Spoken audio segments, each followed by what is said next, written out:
So next we come to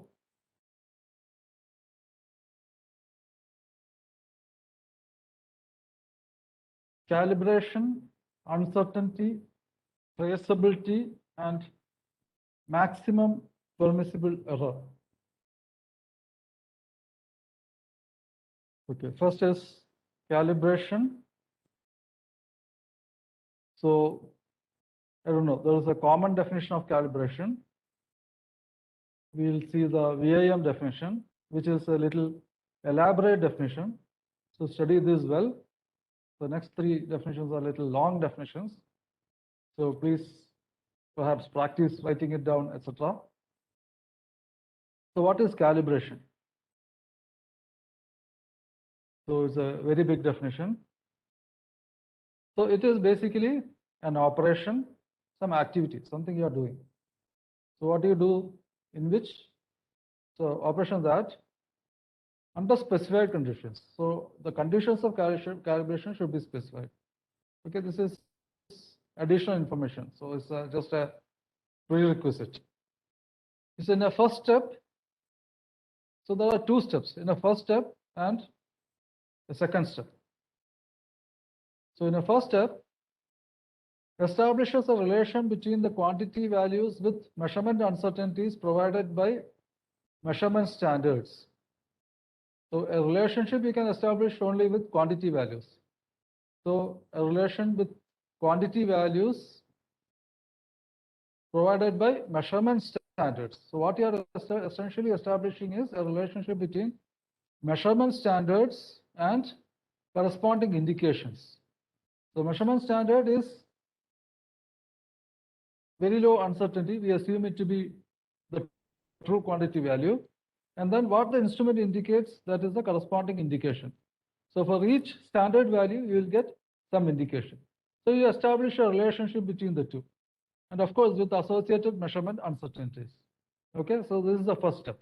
Then in a second step, uses this information to establish a relation for obtaining a measurement result from an indication.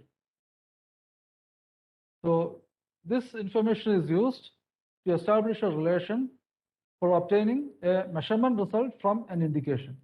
So what is the difference between measurement result and indication? Previously, we have seen when there is a systematic error, indication is without compensating for systematic error. So once you compensate, then what you get is the measurement result. Because if compensation is zero, then both are compensation or correction is zero, both are same. Okay, if there is a correction, then indication plus correction will give measurement result. Okay, so this is calibration.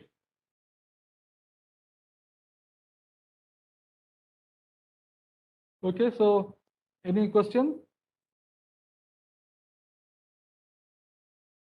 Okay, calibration hierarchy. So, okay, that is the definition we need, not the. Okay, so that is definition as per VIM we have seen. This is the common language definition. So if you give this answer, you will not get marks. Okay, I'm telling you, warning you, like today, accuracy and all, you have to give the VIM definition to get marks. So the act of applying a known value of input to a measurement system for the purpose of observing the system output.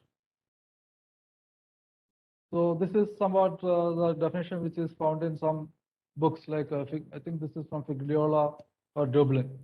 So they compare, say, input versus output. But this second step is not shown here. So this shows only the first step. You apply an input, observe the output. Okay, so what input is applied? So only if you apply standard input, then only it is calibration. If you just apply any input, can you call it calibration? No. So that is the problem with this definition. So the known value for used for the calibration is called the standard. So that is why that is explicitly mentioned here in the VIM definition. So we'll illustrate in a figure what are the two steps. In step one, so if these are the standard values, first you apply measurement standard values to the instrument and see what is observed here. These are the indications. Then so you repeatedly give various standards at various values. Suppose these are the standard inputs. Then corresponding to each measurement standard value, you will get a different indication. So same value, if you give again, you will get another set of readings. Then, so this is the measurement standard, this is the indication. So you establish a relationship between the two usually using the method of least squares. In the lab, we used to go in detail, but since we are not able to take readings, I am not giving that now. Later, perhaps we may do some exercise in it. So, but in the theory class, we'll learn. So, establishing a relationship between the two. In the measurement uncertainties chapter, we'll study in detail how the uncertainties are calculated. So, you establish a relationship. So, this is step 1. Then we come to step 2. What is step 2? Now we use this relationship. So relationship is already there. Now the measuring instrument shows some indication. So some indication is there. So you use this relationship and then obtain the measurement result. So this is step 2 of calibration. So actually calibration is step 1. This is the primary operation. Step 2, actually, again, there is a doubt. So whether it is to be considered calibration, because this is actually usage of the instrument. Okay, so establishing a relationship is the calibration. Is actually strictly speaking, that is enough to be the calibration. Second is actually how you use the instrument to get the reading. From the indication, how you get the measurement result. Okay. So any question on what is calibration?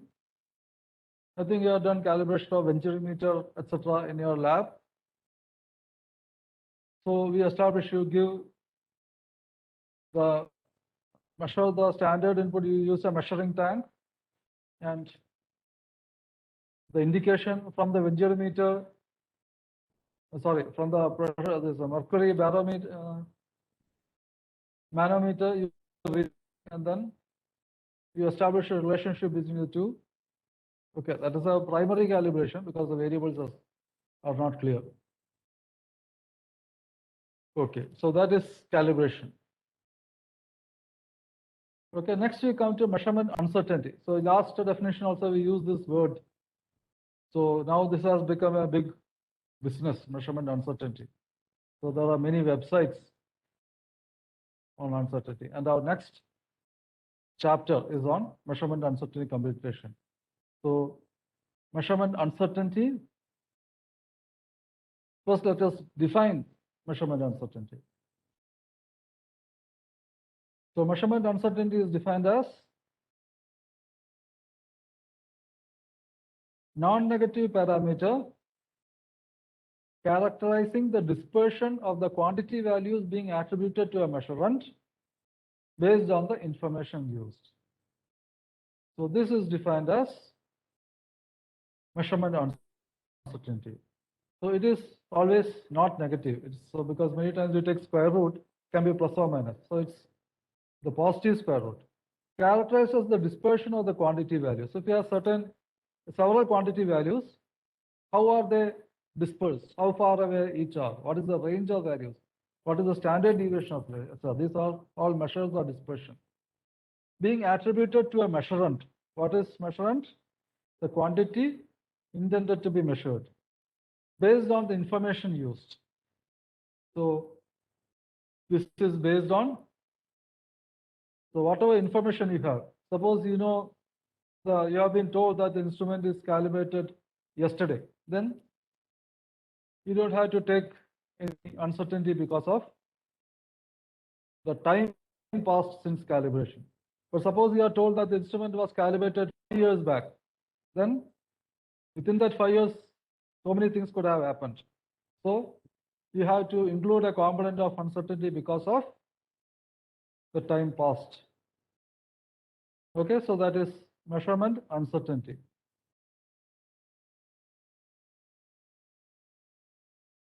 So informal definition is the quantification of the doubt about the measurement result. So we are always doubtful about the measurement result. We can never be 100% sure about what is the measurement result. So we try to quantify that. So that is, how will you quantify that? Okay, that is using measurement uncertainty. So we learn in detail how it is quantified.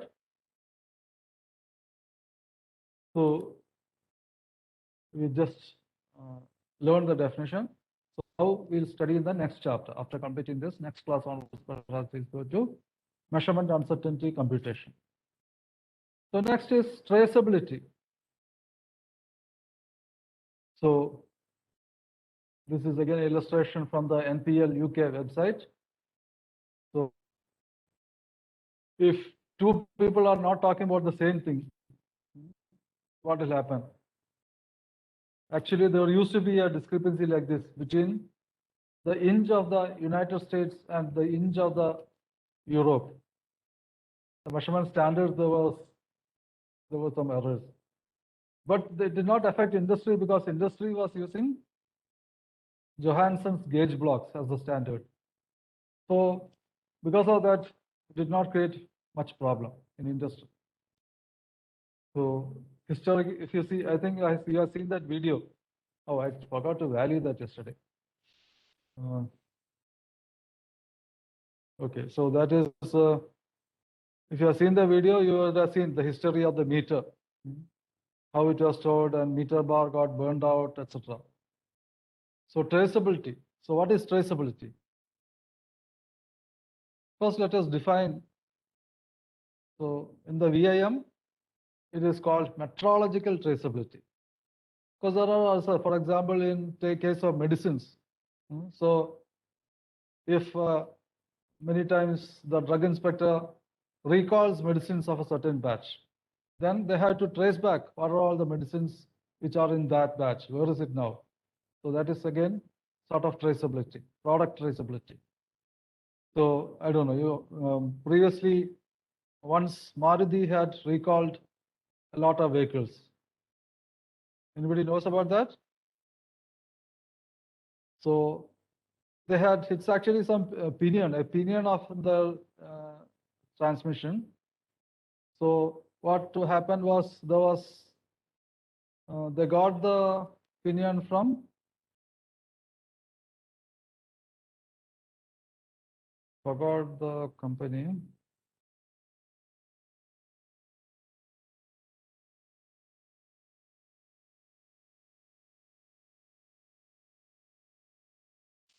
Just let's see if it is here.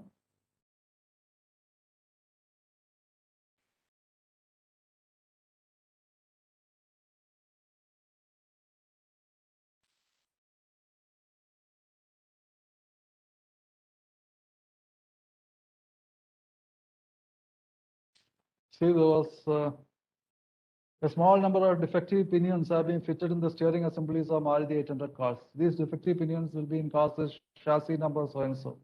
We would like to examine the cars falling between the aforesaid chassis numbers in order to ascertain whether the car has a defective pinion or not. You are advised in the interest of safety to get your car inspected by the nearest Maruti authorized dealer as soon as possible. If a defective pinion is found in the steering assembly of a Maruti 800 car, it will be replaced free of charge, etc., etc. So this appeared in the Malayalam Manorama, 20th May, 1997. So, okay, there is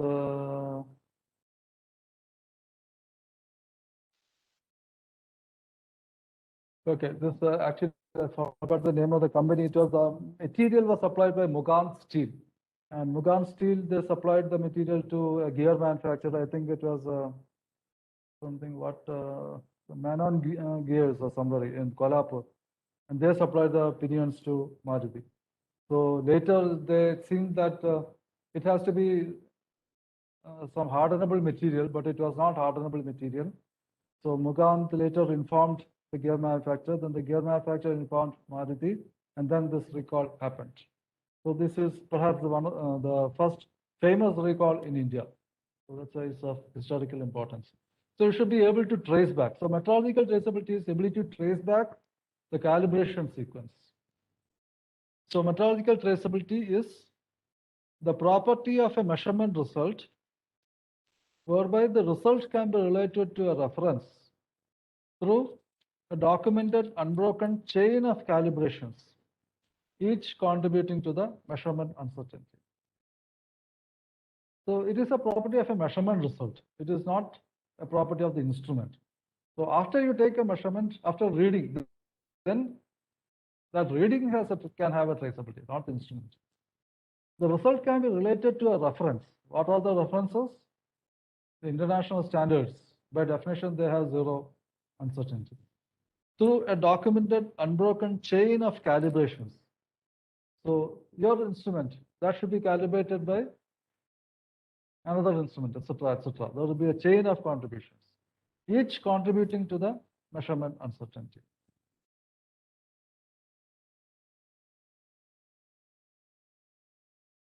So a method of ensuring that measurement is an accurate representation of what it is trying to measure. So for example, so we have a traceability pyramid. So at the top, we have the international standard, BIPM, Bureau International des Poids et Mesures in Paris. So they have the standard meter. Okay, now the definitions are changed, but still it is there. This used to be the method earlier. So they have the standard meter, and this standard meter is compared with national standards.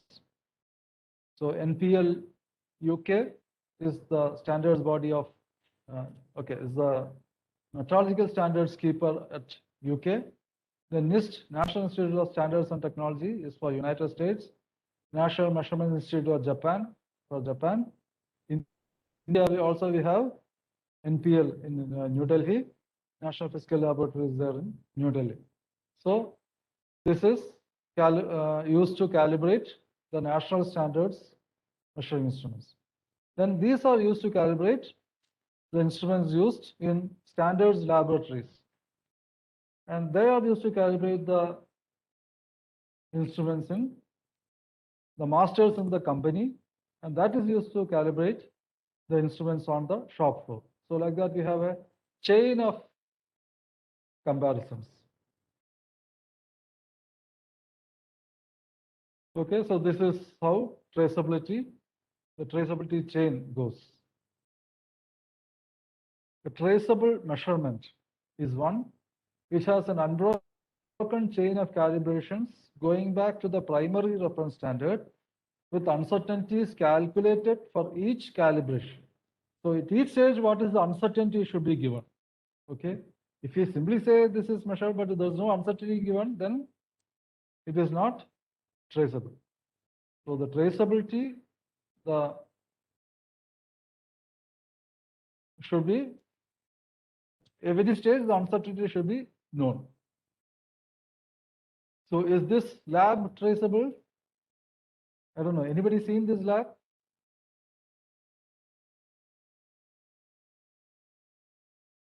So those who have seen this lab, it is in Kerala. Can mention in the chat box. Anybody from Palakkad? They might have seen it. If you go by road from Palakkad to Coimbatore, you can see it on the left side. Around 8 kilometers from Palakkad. Anybody seen it? Nobody from Palakkad?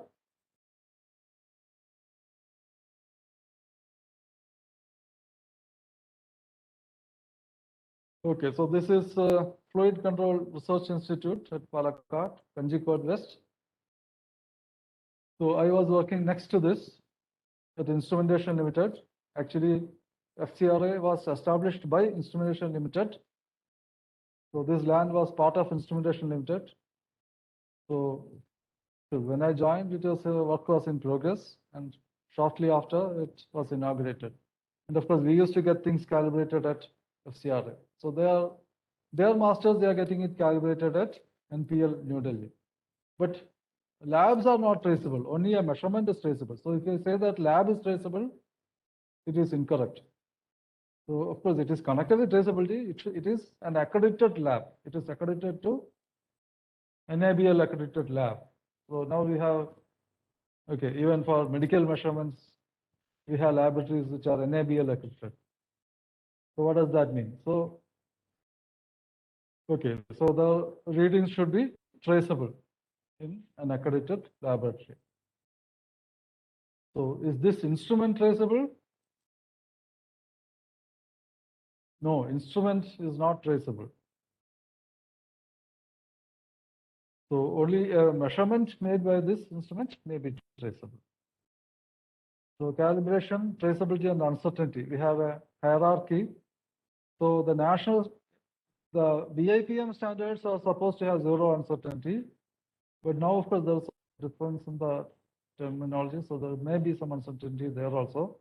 The national standard is calibrated with using the international standard. Then calibration lab calibrates with respect to the national standard.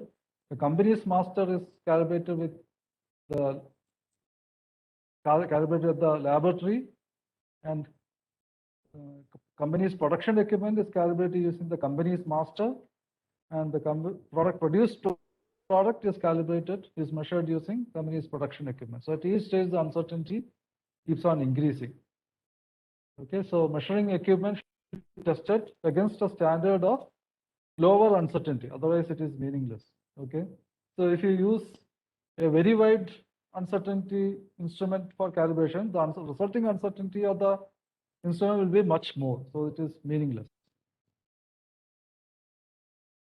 And finally, we have maximum permissible measurement error, which is defined as the extreme value of measurement error with respect to a known reference quantity value permitted by specifications or regulations for a given measurement, measuring instrument, or measuring system. So this has come out, this term has been defined only quite recently. So we find most of the old measuring instruments will not have this value. But nowadays, everybody will say MPE is this much.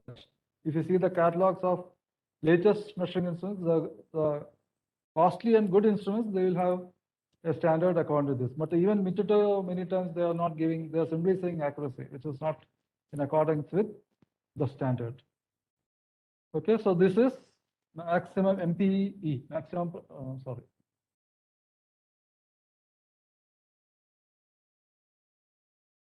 Okay, that's all. This is, for example, this is a CMM, Crista Apex X500 series, accuracy is specified here. So which probe used?